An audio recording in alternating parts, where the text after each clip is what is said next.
신명기 5장 1절부터 21절까지 함께 봉독하겠습니다. 모세가 온 이스라엘을 불러 그들에게 이르되 이스라엘아, 오늘 내가 너희의 귀에 말하는 규례와 법도를 듣고 그것을 배우며 지켜 행하라. 우리 하나님 여호와께서 호렙산에서 우리와 언약을 세우셨나니 이 언약은 여호와께서 우리 조상들과 세우신 것이 아니요 오늘 여기 살아있는 우리 곧 우리와 세우신 것이라. 여호와께서 산 위 불 가운데서 너희와 대면하여 말씀하시매 그때 너희가 불을 두려워하여 산에 오르지 못하므로 내가 여호와와 너희 중간에 서서 여호와의 말씀을 너희에게 전하였노라. 여호와께서 이르시되 나는 너를 애굽 땅 종 되었던 집에서 인도하여 낸 내 하나님 여호와라. 나 외에는 다른 신들을 내게 두지 말지니라. 너는 자기를 위하여 새긴 우상을 만들지 말고 위로 하늘에 있는 것이나 아래로 땅에 있는 것이나 땅 및 물속에 있는 것의 어떤 형상도 만들지 말며 그것들에게 절하지 말며 그것들을 섬기지 말라.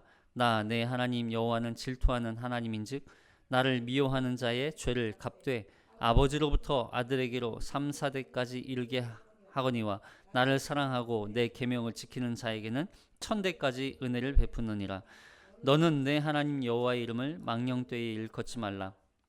나 여호와는 내 이름을 망령되이 일컫는 자를 죄 없는 줄로 인정하지 아니하리라. 내 하나님 여호와와 내게 명령한 대로 안식일을 지켜 거룩하게 하라. 여섯 동안은 힘써 내 모든 일을 행할 것이나 일곱째 날은 내 하나님 여호와의 안식일인즉 너나 내 아들이나 내 딸이나 내 남종이나 내 여종이나 내 소나 내 낙이나 내 모든 가축이나 내 문안에 유하는 객이라도 아무 일도 하지 못하게 하고 내 남종이나 내 여종에게 너같이 안식하게 할지니라. 너는 기억하라. 내가 애굽 땅에서 종이 되었더니 내 하나님 여호와가 강한 손과 편팔로 거기서 너를 인도하여 내었나니 그러므로 내 하나님 여호와가 내게 명령하여 안식일을 지키라 하느니라. 너는 내 하나님 여호와의 명령한 대로 내 부모를 공경하라. 그리하면 내 하나님 여호와가 내게 준 땅에서 내 생명이 길고 복을 누리리라. 살인하지 말지니라. 간음하지 말지니라. 도둑질하지 말지니라.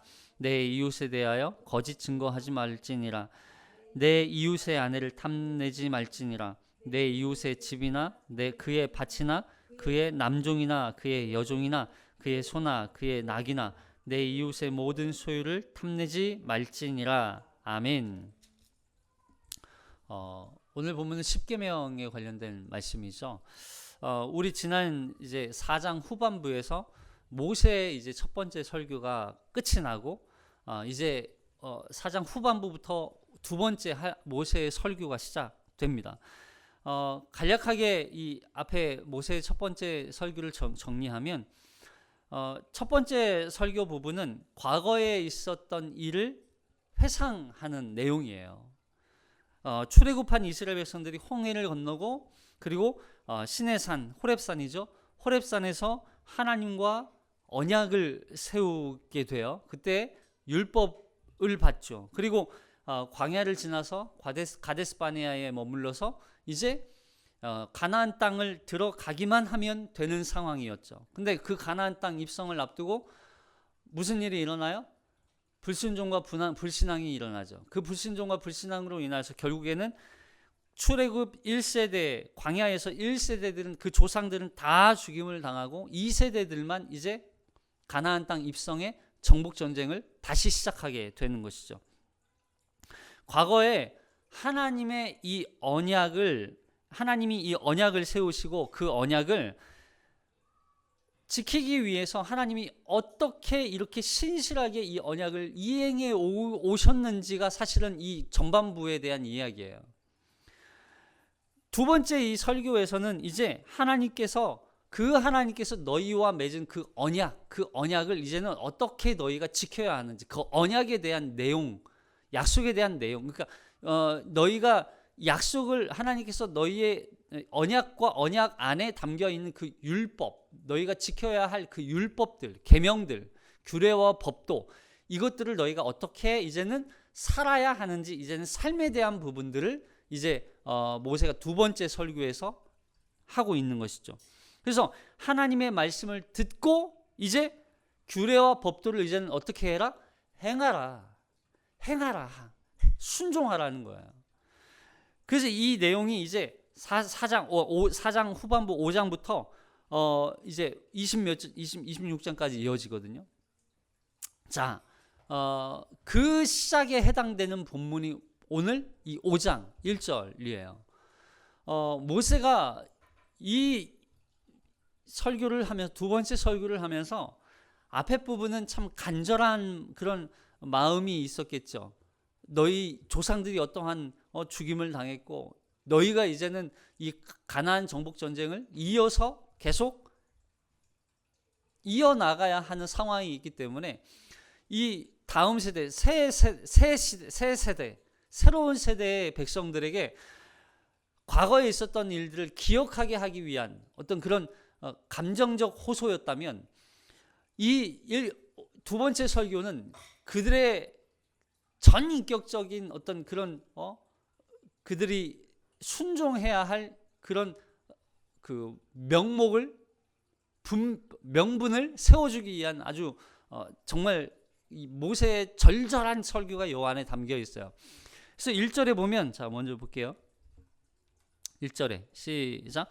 모세가 온 이스라엘을 불러 그들에게 이르되 이스라엘아 오늘 내가 너희의 귀에 말하는 규례와 법도를 듣고 그것을 배우며 지켜 행하라.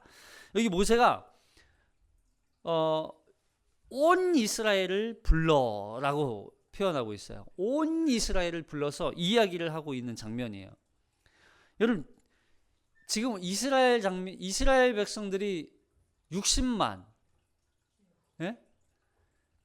물론 이 조상 세대가 다 한 차례 죽임을 당하긴 했지만 그럼에도 불구하고 지금 인구는 뭐 절반으로 줄었더라 이런 얘기 전혀 없어요. 무슨 얘기예요? 인구는 비슷한 거예요. 그때나 지금이나. 예? 그러니까 이 수많은 인구들 백성들을 앞에 놓고 지금 모세가 지금 이야기를 하는 거예요.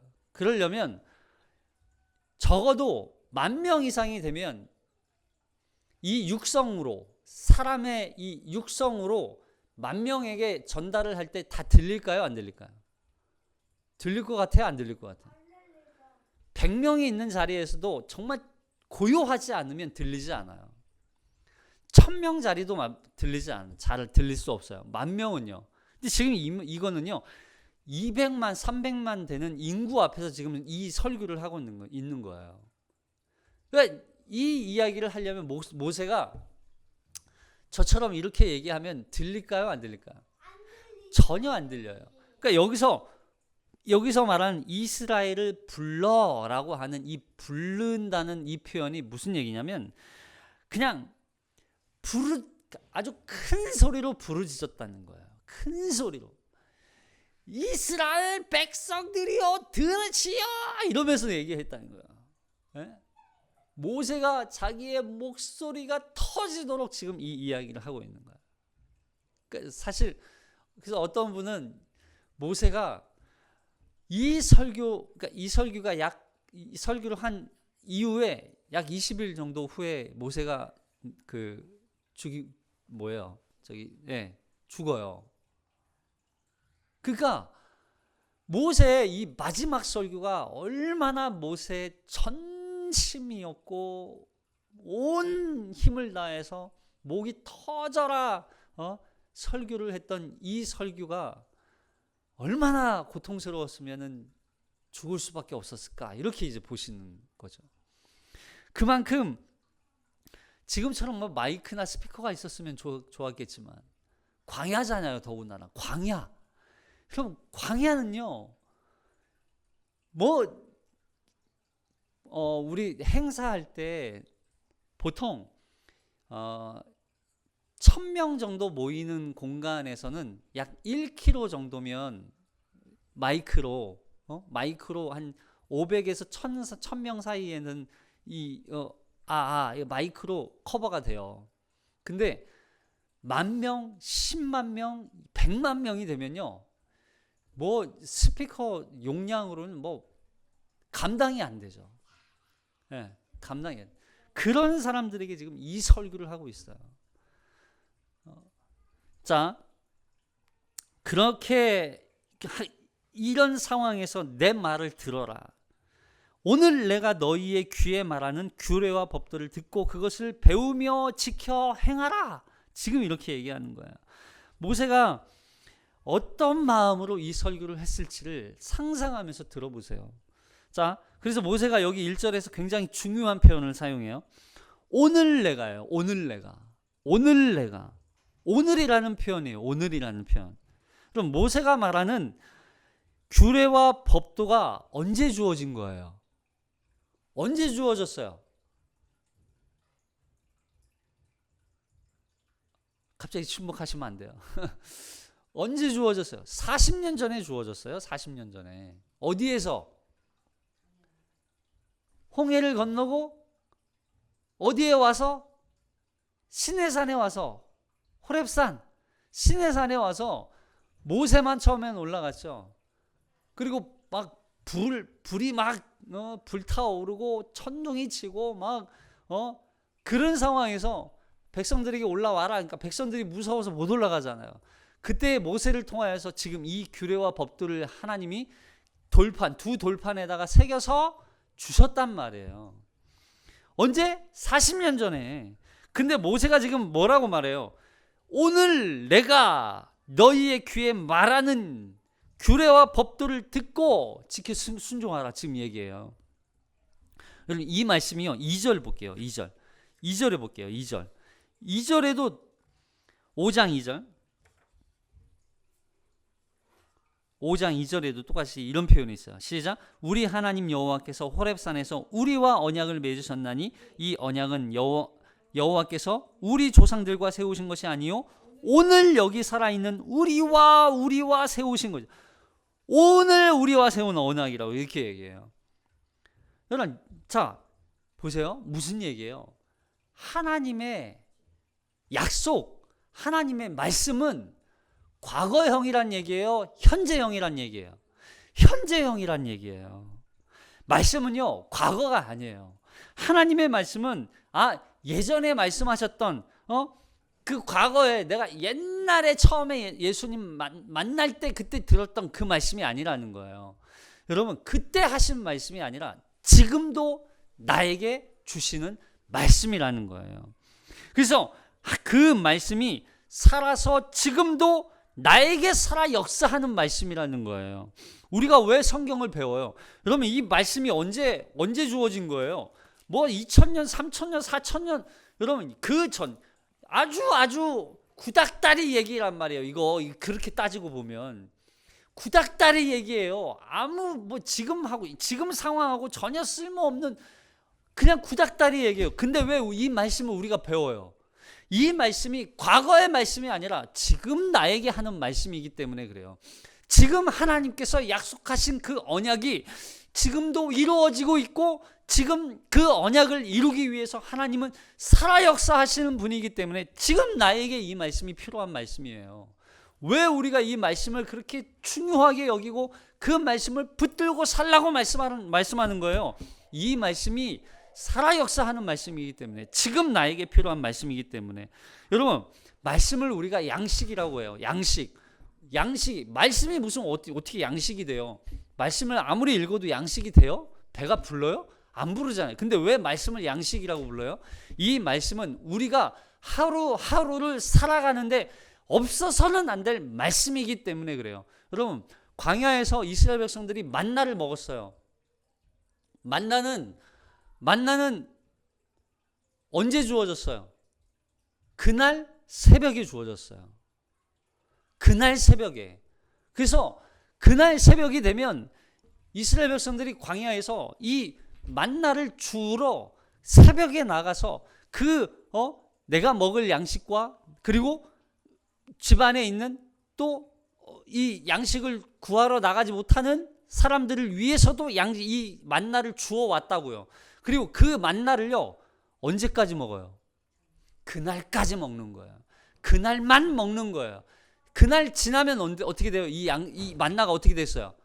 썩어요. 냄새나고 막 못 먹었어요. 버려야 되는 거였다고요. 그러니까 항상 그 말씀은 자기가 먹을 수 있는 양만 그 만나를 주어받고 자기가 먹어서 소화시킬 수 있는 양만 주워왔다고요.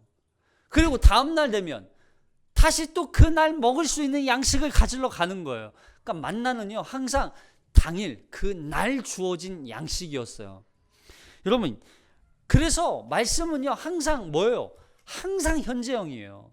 말씀은 우리가 그날 먹어야 할 말씀이기 때문에 그날 필요한 말씀만 먹는 거예요. 내가 소화할 수 있는 만큼만 먹으면 돼요. 그리고 그 말씀을 먹은 만큼 내가 하루를 살아갈 수 있는 거예요.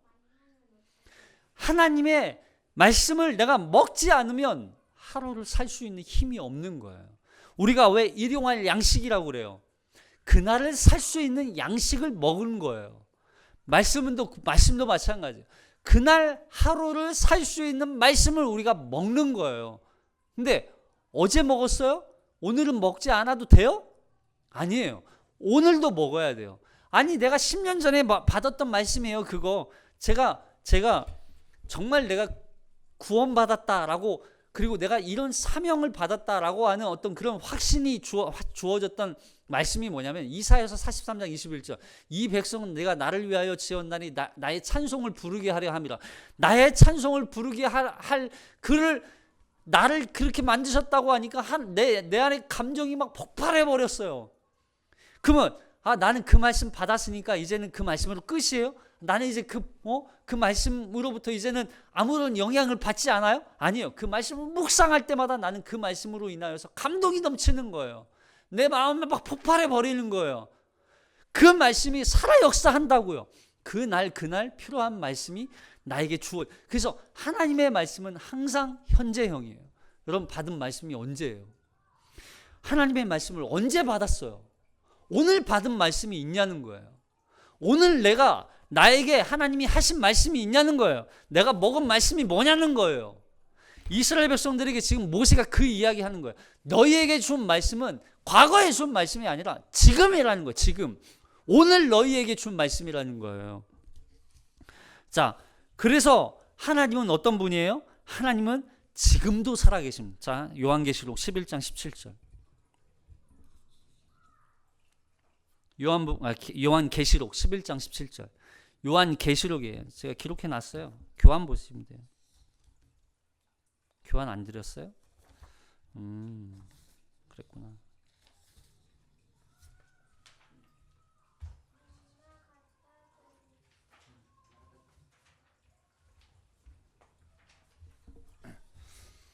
요한계시록 11장 17절. 시작. 이르되 감사하옵나니 옛적에도 계셨고 지금도 계신 주 하나님 곧 전능하신 이여 친히 큰 권능을 잡으시고 왕노릇하시도. 어디요? 옛적에도 계셨고 지금도 계신 하나님. 그럼 우리 하나님은요 옛날에만 과거에만 계셨던 하나님이 아니라고요. 지금도 계시는 하나님, 지금도 살아 역사하시며 지금도 우주 만물을 통치하시고 지금도 하나님의 백성들에게 모든 양식을 공급하시고 인도하시는 하나님이시라는 걸 기억하라는 거야. 우리 하나님이 그런 하나님이라는 거예요. 여러분, 하나님을 오해하지 마세요. 과거에 주신 하나님, 과거에만 말씀하시는 하나님이 아니에요. 과거에만 살아있는 하나님이 아니에요. 지금도 살아계신 하나님이에요. 그 하나님이 지금 내가 살아가는 데 있어서 나에게 필요한 양식을 지금 말씀하신단 말이에요. 이스라엘 백성들에게도 지금 말씀하고 계세요. 지금이에요. 오늘. 우리는 오늘을 사는 거지 내일을 사는 자들이 아니에요. 오늘 나에게 하시는 말씀을 듣는 거지 내일 내가 살아갈 말씀을 미리 듣는 게 아니라고요. 과거도 아니에요. 지금이에요. 지금. 하나님의 말씀은 항상 현재형이에요. 오늘을 살아가는 거예요. 그 하나님의 말씀도 지금 살아 역사하는 말씀이라고요. 그래서 우리는 구약의 말씀이나 신약의 말씀이나 하나님의 말씀 앞에 항상 우리는 뭐 해야 돼요? 다스림을 받는 거예요. 다스림을 받는 거. 그래서 오늘 나에게 하시는 하나님의 말씀을 들어야 해요. 그래서 모세가 이스라엘 백성들에게 오늘 내가 너희에게 말하는 이 귀에 말하는 규례와 법들을 듣고 그것을 배우며 지켜 행하라. 여기도 중요한 이야기 하죠. 듣는 데서 그치는 게 아니에요. 뭐예요? 듣고 배우고 지키고 행하라. 예? 듣기만이 아니에요. 듣고 배워라. 여러분, 말씀은요 항상 듣는 데서 그치는 게 아니라 뭐 해야 돼요? 배워야 돼요. 말씀을요 여러분 읽고 항상 그 말씀이 무슨 뜻인지를 구해야 돼요. 그럼 배우고 그 말씀을 깨닫게 하시는 분이 누구예요? 성령 하나님. 그러니까 말씀을 읽을 때마다 우리가 항상 성령님께 말씀을 조명해 달라고, 말씀을 깨닫게 해달라고 기도하면서 읽으셔야 돼요. 말씀은 단순히 문자가 아니에요. 말씀은 그 안에 담겨 있는 하나님의 마음이란 말이에요. 하나님의 뜻이란 말이에요. 그러면 그 뜻이 무엇인지 구해야죠. 성령의 충만함을 구하고 그 성령께서 그 말씀을 깨닫게 해달라고 구해야 돼요. 그래서 계속 항상 이런 말이 있어요. 여조삭비라는 말이 있어요. 여조삭비. 뭐냐면 어린 새가 하늘을 날기 위해서는 나는 법을 끊임없이 반복하고 익혀야 한다는 뜻이에요. 어린 새가 하늘을 어떻게 날아요? 그럼 독수리가 자기 새끼가 하늘을 날게 하기 위해서 어떻게 한대요? 절벽에서 떨어뜨린다잖아요. 절벽에서 떨어뜨려요, 독수리가. 그래가지고 나는 법을 스스로 터득하게 만드는 거예요. 근데 한 번 해서 안 되니까 끌고 물고 올라와서 다시 또 떨어뜨리는 거예요. 또 날다가 또 떨어뜨리고 떨어지고 또 못 날라? 그럼 또 데리고 와서 또 올려놓고 또 밀어버리는 거예요. 떨어뜨려요. 그러다가 배워가지고 날기 시작하는 거예요. 여러분, 이게 그렇게 끊임없이 배우기를 마치 어린 새가 하늘을 날기 위해서 반복하는 것처럼 익혀야 한다는 거예요. 우리 소은이 피아노 치잖아. 피아노 계속 치는 거 이거요, 반복이에요. 지금 뭐 콩쿨 나간다 뭐 목적이 있으니까 연습하는 거지. 여러분, 이거요 천천히 잘 되도록 계속 반복해서 연습하지 않으면 속도도 안 나요. 아무것도 안 돼요. 악기 다루는 게 쉽지 않아요. 네? 뭐 드럼, 기타 뭐 다 똑같아요. 처음부터 잘하는 거 없어요. 계속 배우고 익혀야 돼요. 듣는 걸로만 끝이에요. 내가 베이스 이렇게 배우래, 이렇게 치면 되는데 들었으니까 이렇게 치면 되겠지 하고 뭐 그냥 하면 나와요? 계속 배우는 거예요. 배우고 지키고 행하는 거예요. 이게 하나님의 규례와 법도를 지키는 거예요. 우리는 한순간에 하나님의 규례와 법도를 지키는 게 아니에요. 한순간에 순종하는 게 아니에요. 이게 하루하루 한 번 한 번이 쌓여야 결국 하나님의 규례와 법도가 내 몸에 익혀지는 거예요. 여러분, 뒤에 나오는 십계명 우리 읽었잖아요. 여러분, 이 십계명이요, 이거 여러분 다 하고 계세요? 다 하고 계세요? 예전에 들었던 십계명이잖아요. 우리 교회 다니면서부터 들었던 십계명이라고요. 암송도 했잖아요. 근데 이거 지키고 계세요? 안 해요. 못 해요. 왜요? 안 하니까. 하나하나 그 계명 앞에, 그 규례와 법도 앞에 내가 한 번도 살아보지 않았거든요. 연습을 안 한 거예요. 이걸 연습하는 거예요. 들었어요? 그러면 배워요. 무슨 뜻인지 정확하게 깨달아야죠. 그리고 그걸 이제는 지키며 살아가는 거예요. 행해 보는 거예요. 그럴 때 결국에는 마침내 이런 뜻이었구나. 하나님이 이런 의미로 나에게 이런 규례와 법도를 지키라고 하셨구나. 내가 해보니까 이런 의미였구나. 이걸 알게 되는 거예요. 그리고 이거 규례와 법도를 주신 이유가 있어요. 자 볼게요. 이 규례와 법도, 2절 볼게요. 2절. 우리 다시 한번 신명기 5장 2절을 읽어볼게요. 5장 2절 시작. 우리 하나님 여호와께서 호렙산에서 우리와 언약을 세우셨나니 이 언약은 여호와께서 우리 조상들과 세우신 것이 아니요 오늘 여기 살아있는 우리 곧 우리와 세우신 것이니라. 자, 여기 뭐가 계속 반복돼요? 제가 표시해놨죠. 우리가 계속 반복돼요. 우리와 세운 언약이라는 거예요. 우리와 세운 약속이라는 거예요. 40년 전에 조상들과 세운 언약이 아니라는 거예요. 무슨 얘기예요? 자, 만약에 이 약속이, 언약이 40년 전에 조상들과 세운 언약이야 라고 한다면 지금 이 새로운 세대들, 다음 세대들이 이 언약을 지키기 위해서 순종할까요? 안 할까요? 상식적으로. 야, 조상들과 세운 언약이야. 그럼 너희는? 우리는 뭐 그러면 조상들이 안 지켰으니까 우리도 안 지켜도 되겠네요? 이렇게 되지 않을까요? 이런 거예요. 그래서 다음 세대 이스라엘 백성들은 그 언약을 지킬 의무가 사실 별로 없어요. 왜냐하면 그 언약은 조상들과 세운 언약이기 때문에. 모세는 지금 그 이야기를 하는 거예요. 이 언약은 조상들과 세운 언약이 아니다. 그 언약은 너희와 세운 언약이다.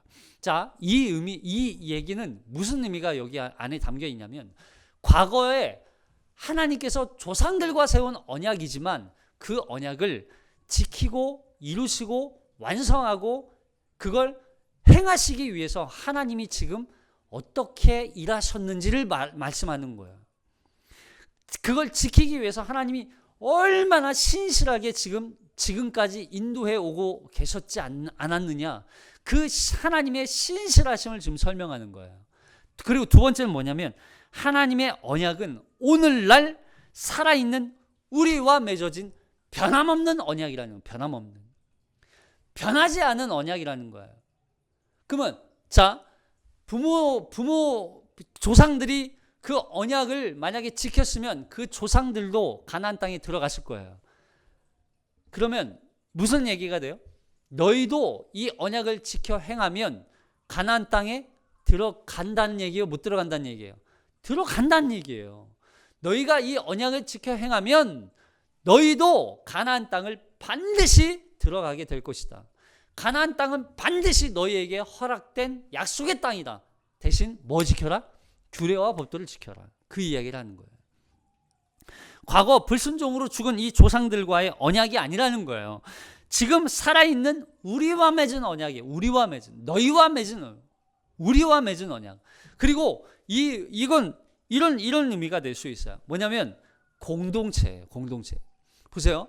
여러분, 우리가 왜 십계명을 지금도 지켜야 된다고, 지금도 우리가 왜 암송하고 이걸 지켜 행하라, 규례와 법들을 지켜 행하라, 왜 이렇게 얘기해요?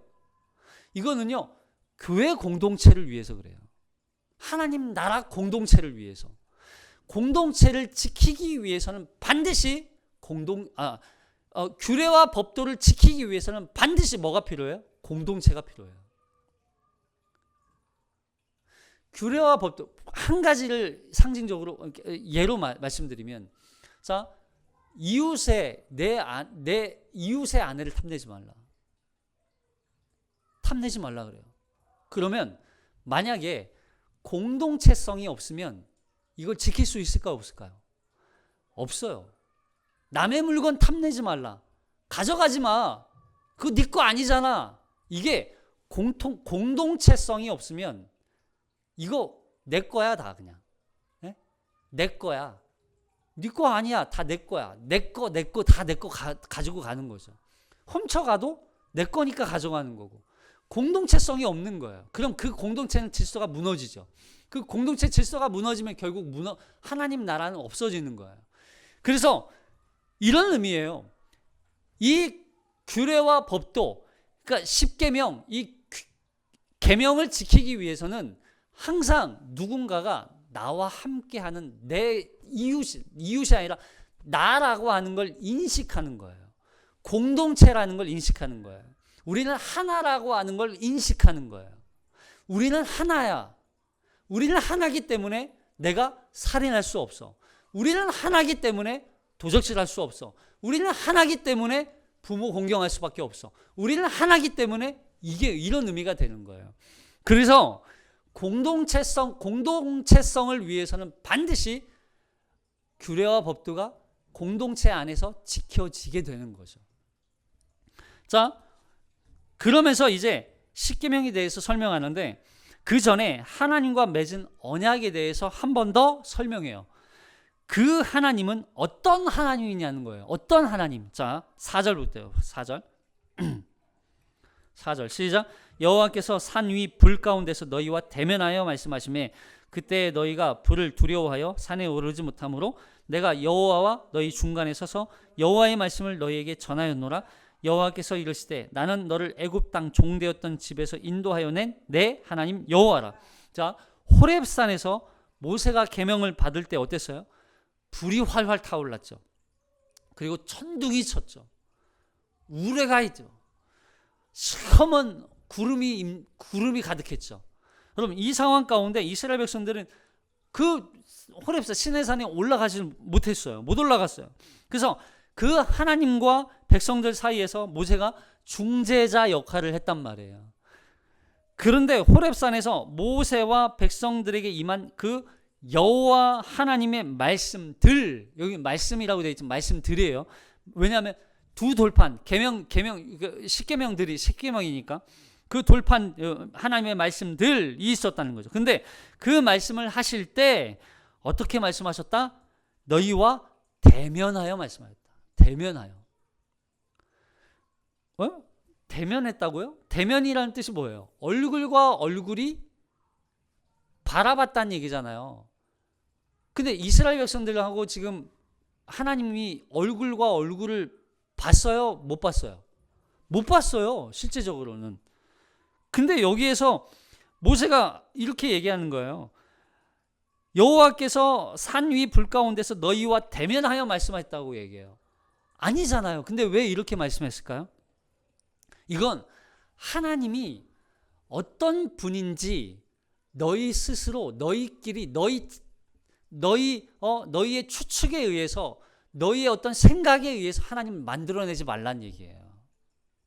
하나님이 대면했다는 얘기는 너희가 생각하는 하나님을 만들지 말라는 거예요. 하나님을 하나님 되게 하라는 그런 의미예요. 그래서 다음에 나오는 십계명의 첫 번째가 뭐예요? 나 외에 다른 신을 만들지 말라. 두 번째는 뭐예요? 우상 섬기지 말라. 우상 만들지 말라. 하나님과 하나님 사이에 어떤 것도 두어서는 안 된다. 그 이야기를 하는 거예요. 그래서 십계명을 설명하기 전에 반드시 여기에서 너희가 기억해야 할 하나님은 어떤 하나님이다?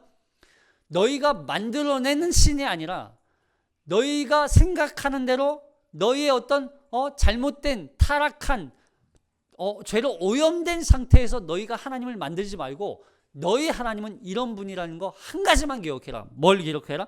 나는 너를 애굽 땅 종되었던 집에서 인도하여 낸 하나님으로 기억하라는 거예요. 종되었던 애굽 땅에서 인도하여 낸 하나님으로 기억해라. 하나님이 어떻게 인도했어요? 불기둥으로 구름기둥으로. 그리고 10가지 재앙으로. 마지막 재앙이 뭐였다고요? 장자재앙. 뭐예요? 생명. 오직 예수 그리스도의 피로 말미암아 구원받은 백성들. 그것만 기억하라는 거예요. 그러니까 보세요. 자, 이 10가지 계명을 하나님이 주실 때에는 10가지 계명 이거 반드시 지켜야 할 것으로 어떤 이 규례로 주신 거예요. 근데 이 계명 자체를 주는 게 아니라고요. 계명 자체가 아니라 하나님은 무슨 목적이 있냐면 이 계명을 주신 분이 누구라는 걸 기억하라는 거예요? 하나님이라는 거예요. 계명을 우린 자꾸 문자적으로 이거 지키고 이거 행하라 이거 하지 말고 이거 해라. 그러니까 자꾸 우리는 문자적으로 계명을 접근하면 안 돼요. 계명을 접근할 때는 항상 이 계명을 누가 주셨는지를 기억하는 거예요. 너희를 종되었던 애굽 땅에서 인도하여 낸 우리 하나님이 나에게 주신 말씀이다. 우리 하나님이 나에게 주신 계명이다. 나를 구원하여 주신 하나님이 나에게 주신 계명이다. 그렇게 접근해야 돼요. 그렇지 않으면 이 계명 지킬 수 없어요. 그렇지 않으면 이 계명을 하나도 지킬 수 없다는 얘기를 하는 거예요. 그 하나님을 인식하는 거예요. 아, 이 계명 주셨지. 하나님이 주셨지. 하나님의 계명이지. 하나님의 말씀이지. 그 말씀 앞에 나는 순종해야 되는구나. 이걸 기억하라는 거예요. 자, 그러면서 이제 7절부터 계명을 설명해요. 자, 7절을 읽기 전에 7절부터는 어차피 10가지 계명이거든요. 10계명이에요. 이걸 다 다루기에는 시간상 부족하기 때문에 다 다룰 수는 없고 이 10가지 계명, 10계명이죠. 10가지 말씀이에요. 사실은 10가지 말씀이라고 되어 있어요. 10가지 말씀, 이 10가지 말씀이 어떤 구조로 되어 있고 이 구조 안에 무엇을 강조하고 싶으셨는지 한번 다뤄보려고 해요. 자, 먼저 구조를 보면 우리가 지난 시간에 봤던 4장 44절부터 49절까지 있었던 말씀이 이것은 계명이다, 규례와 법도다 라고 하면서 하나님, 모세가 이 토라라고 하는 표현으로 이 말씀을 설명했었어요. 그러면서 5장에 들어와서는 하나님, 야훼, 여호와라는 뜻이에요. 여호와 하나님의 언약, 약속을 설명했잖아요. 우리 지금 봤던 것처럼 하나님께서 너희와 어떤 약속을 하셨는지, 어떤 언약을 세우셨는지 기억해라. 그 약속을 하신 하나님이 어떻게 나타나셨는지 기억해라. 그죠? 그래서 5절까지 지금 했어요. 그리고 6절부터는 뭐냐면 그 하나님은 유일하신 하나님이라는 거야. 유일하신 하나님. 그 하나님이 살아 역사하시는 하나님, 지금도 우리와 함께 하신, 우리에게 주신 그 계명, 우리의 하나님, 그 하나님이라는 것을 설명하죠. 그래서 처음 3가지 계명이 등장해요. 3가지 계명. 나 외에 다른 신을 섬기지 말라, 우상을 만들지 말라, 그리고 또 뭐예요? 3번째가 나의 이름을, 하나님의 이름을 망령때 이름을 이르지 말라. 그러죠? 그리고서 4번째 계명이 뭐냐면 안식일 지켜라 그래요. 안식일 지켜라. 보세요. 하나님과 관련된 3가지, 위에 3가지는 하나님과 관련된 내용이죠. 하나님 3가지죠. 그죠? 근데 4번째는 안식일을 지켜라. 안식일? 예배 드려라? 갑자기 예배 얘기를 하는 그런 이유일까? 그런 의미일까? 그런 의미는 아니라는 거죠. 자, 그리고 5번째가 뭐예요? 5번째가 부모를 공경하라. 6번째가 도둑질을 하지 말라. 이런 게 나오는 거죠. 그리고 그 다음에, 그러니까 이 뒤에 부분 5가지는 뭐냐면 윤리, 생활 윤리와 관련된 내용이에요. 생활 윤리와 관련된 내용. 그리고 마지막으로 이제 22절에 가면 여호와 하나님의 다시 언약을 다시 한번 상기시켜줘요. 네, 22절에 가면 언약을 다시 한번 말씀하세요. 그리고 결론적으로 23절부터 6장에 가면 이제 계명들을 모든 시대를 위한 하나님의 계명이다. 모든 시대를 위해서 너희가 그 계명들을 지켜 행하라. 이렇게 얘기하는 거죠. 자, 제가 왜 이 구조를 얘기하냐면, 자, 구조 중간에 지금 무슨 말씀이 있어요? 중간에. 네? 구조 중간에 뭐가 있어요? 미수신 거.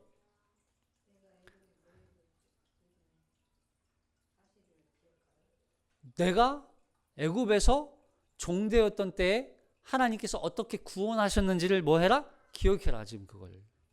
그 이야기가 나와요. 내가 애굽의 노예로부터 구원받은 사실. 그 위에 안식일이 있고 그 아래 부모를 공경하라가 있어요. 참 재밌는 게 뭐예요?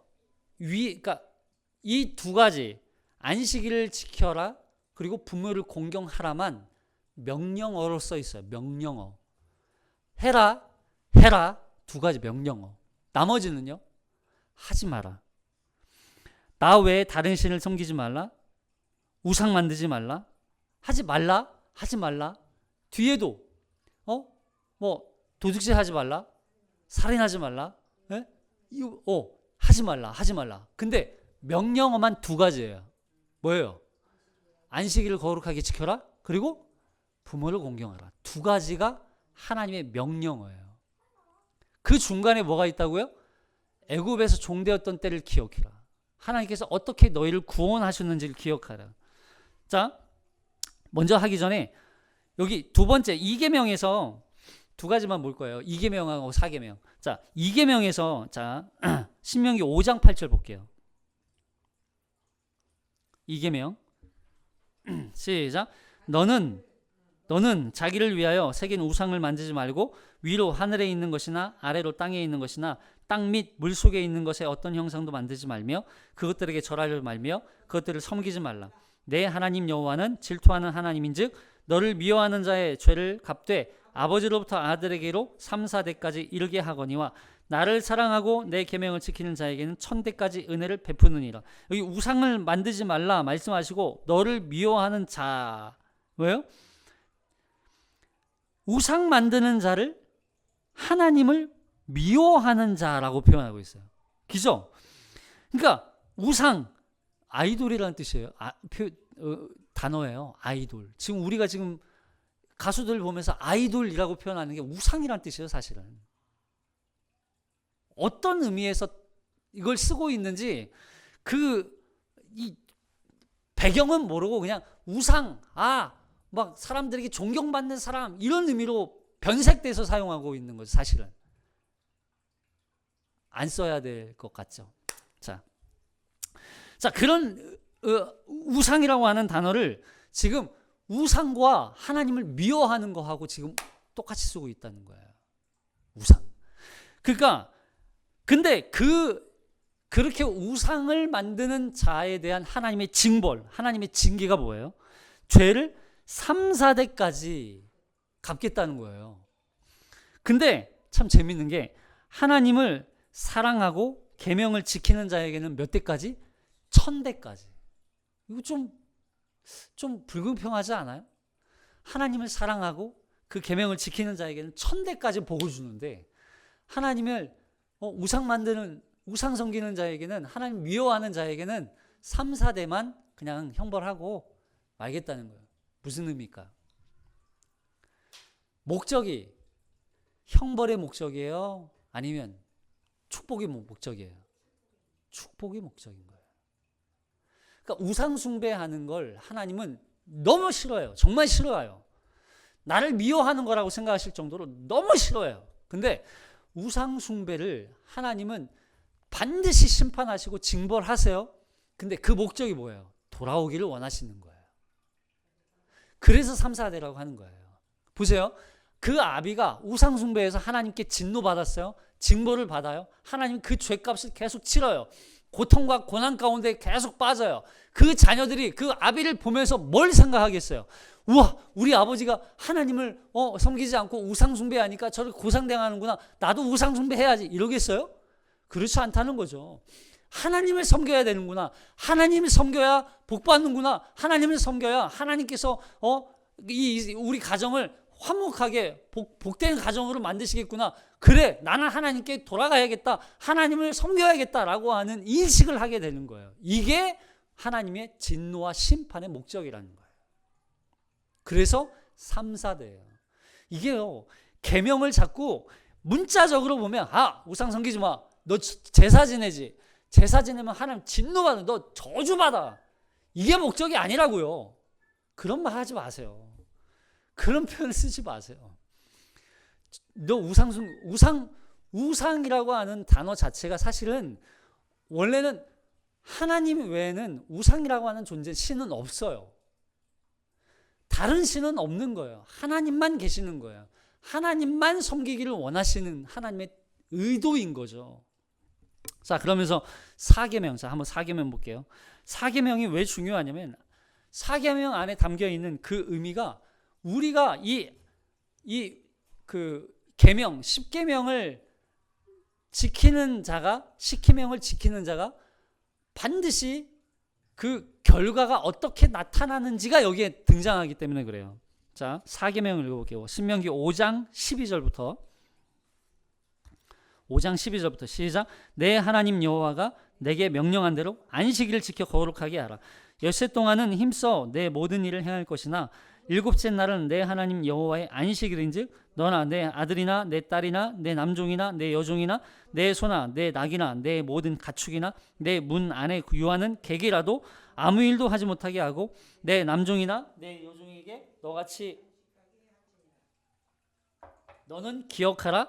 내가 애굽 땅에서 종이 되었더니 내 하나님 여호와가 강한 손과 편팔로 거기서 너를 인도하여 내었나니 그러므로 내 하나님 여호와가 내게 명령하여 안식일을 지키라 하느니라. 자, 여기서 또 애굽 땅 얘기가 나오잖아요. 애굽 땅에서 종되었던 때를 너희가 기억하라는 거예요. 그러면서 안식일을 지켜라 얘기해요. 근데 자, 여기 신명기에서 안식일을 지켜라 하는 내용하고 출애굽기에서 말하는 안식일 얘기하고 조금 달라요. 우리 한번 비교해서 살펴볼게요. 자, 출애굽기 20장 8절. 출애굽기 20장 8절 시작. 안식일을 기억하여 거룩하게 지키라. 엿새 동안은 힘써 내 모든 일을 행할 것이나 일곱째 날은 내 하나님 여호와의 안식일인즉 너나 내 아들이나 내 딸이나 내 남종이나 내 여종이나 내 가축이나 내 문 안에 머무는 객이라도 아무 일도 하지 말라. 이는 엿새 동안에 나 여호와가 하늘과 땅과 바다와 그 가운데 모든 것을 만들고 일곱째 날에 쉬었음이라. 그러므로 나 여호와가 안식일을 복되게 하여 그날을 거룩하게 하였느니라. 보세요. 신명기에서는 애굽 땅에서 종되었던 때를 기억하라 하면서 안식일을 지켜라 말씀하셨는데 여기서는 뭘 말씀하세요? 창조 때를 기억하라 하면서 안식일을 지켜라 말씀하세요. 조금 다르죠. 자, 뭐가 다를까? 자, 출애굽기에서의 안식일은 두 가지 의미를 담고 있어요. 뭐냐면 하나는 하나님의 창조 사역이고 하나는 인간은 피조된 존재라고 하는 걸 기억하는 거예요. 그래서 6일 동안은 피조물로서 이 땅에서 힘써 살다가 7일째는 하나님의 창조 사역을 기억하면서 하나님께 경배를 드리는 날로서 안식일을 지키는 거예요. 그래서 이 안식일에는 사람뿐만 아니라 가축, 동물들까지 객들에게도 안식일을 지키도록 해요. 그래서 안식일만큼은 쉬는 거예요. 말 그대로 쉼이죠, 쉼. 근데 이 쉼을 통해서 뭘 기억하는 거예요? 하나님은 창조자. 우리는 뭐? 피조물. 하나님께서 창조하시고 하나님께서 창조하신 그 세계 속에 우리가 이제는 피조물로서 하나님의 창조 세계 안에 은혜로 살고 있다는 걸 기억하는 거예요. 여러분, 우리가 뭐 하나님께서 창조하신 세계를 살아가면서 당연한 거예요, 이게? 내가 여기 사는 게 당연한 거지. 왜? 하나님이 만들었다고 다야? 이렇게 말하는 거예요? 아니라는 거예요. 내가 이 세상 가운데 살고 있는 건 하나님의 은혜로 살고 있는 것이지 우리가 이 땅에 살고 있는 건 하나님 은혜 없이는 살 수 없어요. 근데 그걸 기억하면서 안식일을 지키는 거예요. 그래서 이 안식일을 통해서 너희는 하나님의 창조물, 하나님은 창조자, 하나님은 통치자, 하나님은 거룩한 영원하신 하나님은 만물의 모든 통치자라는 사실을 기억하고 우리는 그의 백성이라는 사실을 깨닫고 그냥 그 세계, 하나님의 세계 안에서 나는 은혜로 살고 있다는 이 고백을 하는 거예요. 그걸 감사와 경배로 하나님 앞에 영광 돌리는 거예요. 이게 창조에 대한 안식일을 지키는 거예요. 여러분, 가나안 땅에 들어가서도 그 땅을 차지하라는 게 목적이 아니에요. 하나님께서 너 가나안 땅 차지해라. 이게 가나안 땅 차지하라는 게 명령이 아니에요. 그 땅에 죄악과 우상으로 가득한 그 가나안 땅에 하나님의 하나님 되심, 하나님은 창조자이시고 하나님은 우리의 영원한 만물의 통치자이신, 그리고 그 앞에 우리는 피조물이고 우리는 그 세계 안에서 은혜로 살아가고 있다는 걸 고백하면서 그 땅에 죄악과 우상이 가득한 그 땅을 하나님의 나라로 회복시키기 위해서 그 땅에 들어가는 거예요. 여러분, 우리가 이 땅에 살고 있는 이유는 뭐예요? 그러면서 우리가 왜 일주일마다, 주일마다 안식일을 지켜요? 우리는 안식일을 주일로 지키니까. 그냥 하루 와서 말씀 듣고 살아라? 좋은 말씀 들어라? 이런 얘기예요? 아니에요. 이 땅에 창조 질서가 무너진 이 세상 가운데 하나님이 하나님 되심을 드러내고 하나님의 창조주의심을 드러내고 우리는 그 앞에 피조물이라는 사실을 드러내는 게 예배란 말이에요. 여러분, 사람들에게 이렇게 얘기하세요. 너희 왜 그렇게 주일마다 매주 가는 그 주일마다 예배를 드리냐? 우리는 왜 드린다고요? 하나님의 창조주의심을 고백하는 예배다. 우리는 그 은혜로 이 땅 가운데 피조물로 살아가는 존재들이기 때문에 그 하나님을 경배하기 위해서 예배드린다. 이걸 창조 안에 안식일로 지키는 거예요.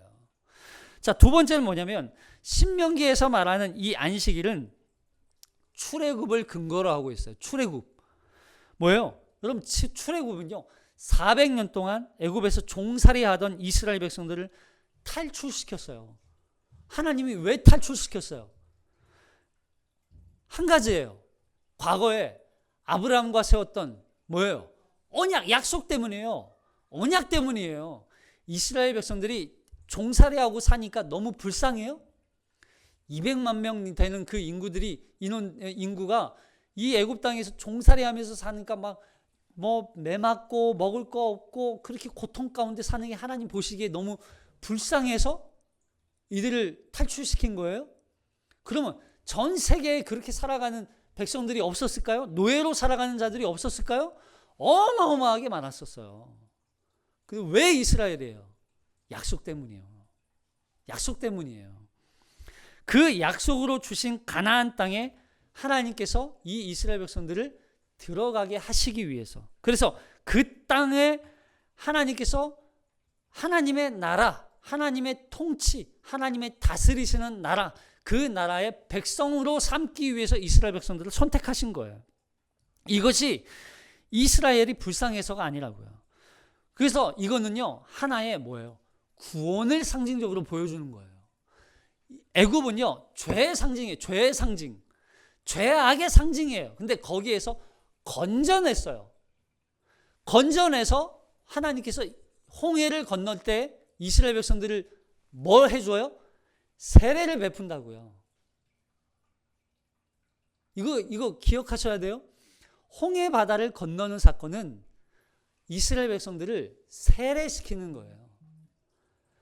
애굽에서 죄악된 애굽에서 건져내서 홍해 바다를 건널 때 이들을 세례를 받게 하시고 이 세례받은 하나님 나라의 백성들을 가나안 땅에 들어가게 하는 거예요. 이게 구원이라고요.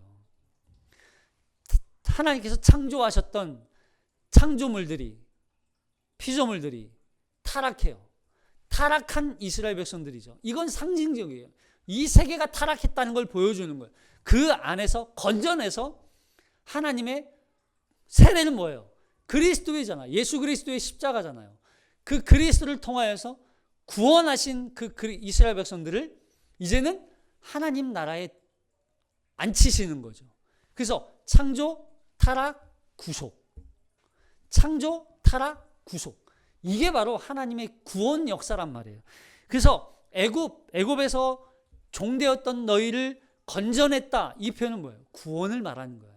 그러니까 우리가 왜 안식일을 지켜요? 구원받았기 때문에. 할렐루야.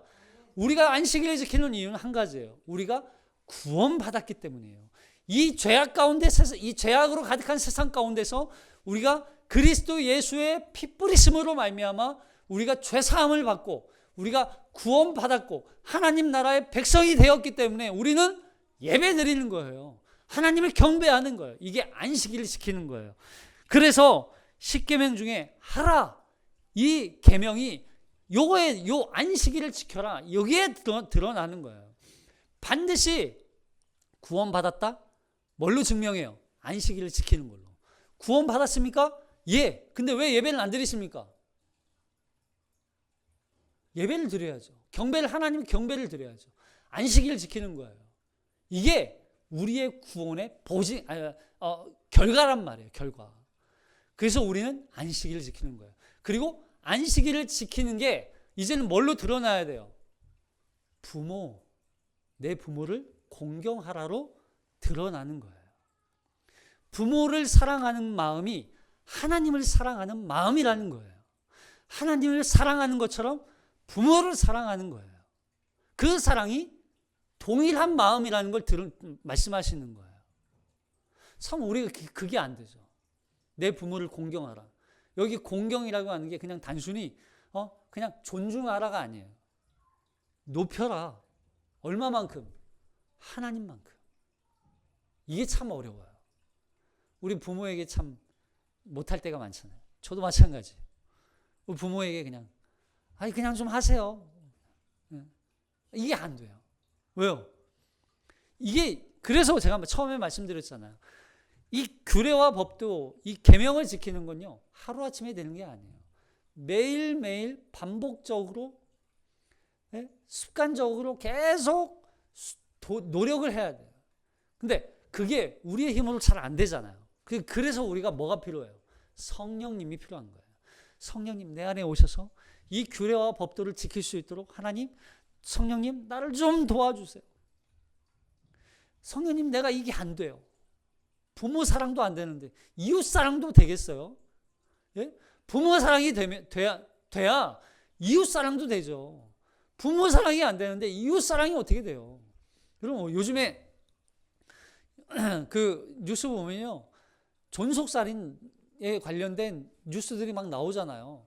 부모를 살인하는 자녀들에 대해서 사건들이 막 나온단 말이에요. 여러분 이게 안 돼요.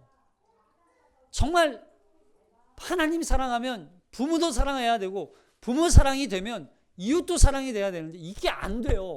우리가 얼마나 죄악 가운데 있는지, 얼마나 타락했는지.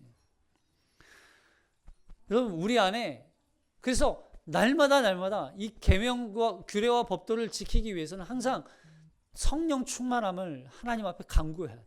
하나님 이걸 좀 지킬 수 있도록 내 안에 하나님 사랑과 이웃 사랑과 부모 사랑에 대한 마음, 우리 공동체를 위하는 마음, 교회를 위하는 마음, 하나님 이 마음을 좀 주세요. 하나님 도와주세요. 그때 비로소 어린 새가 하늘을 날 수 있는 방법을 배우듯 우리가 규례와 법도를 지킬 수 있는 방법들을 계속 하나씩 실천해 나갈 수 있게 되는 거예요. 사랑하는 성도 여러분, 참 어려운 규례와 법도예요. 계명을 지킨다는 건 참 어려운 거예요. 그러나 하나님은 우리에게 할 수 없는 걸 주시는 분이 아니에요. 우리가 할 수 있는 걸 우리에게 주셨어요.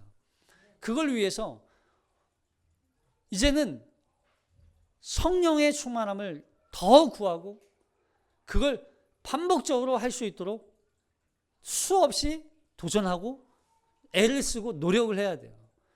여러분 노력 없이 이루어지는 건 없습니다.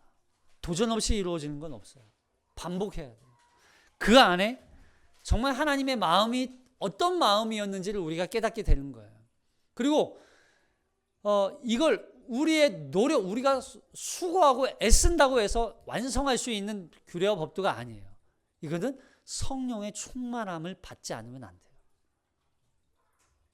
하나님을 사랑하는 마음이 없으면 이걸 할 수가 없어요. 그 사랑의 마음을 우리에게 부어주옵소서. 그래서 우리가 이 규례와 법도를 지켜 행하여 하나님 나라의 백성, 하나님의 구원받은 백성이라는 것이 이 규례와 법들을 통하여서 드러날 수 있도록 해달라고 간구하고 기도하는 우리가 되기를 주님의 이름으로 축복합니다. 기도하겠습니다.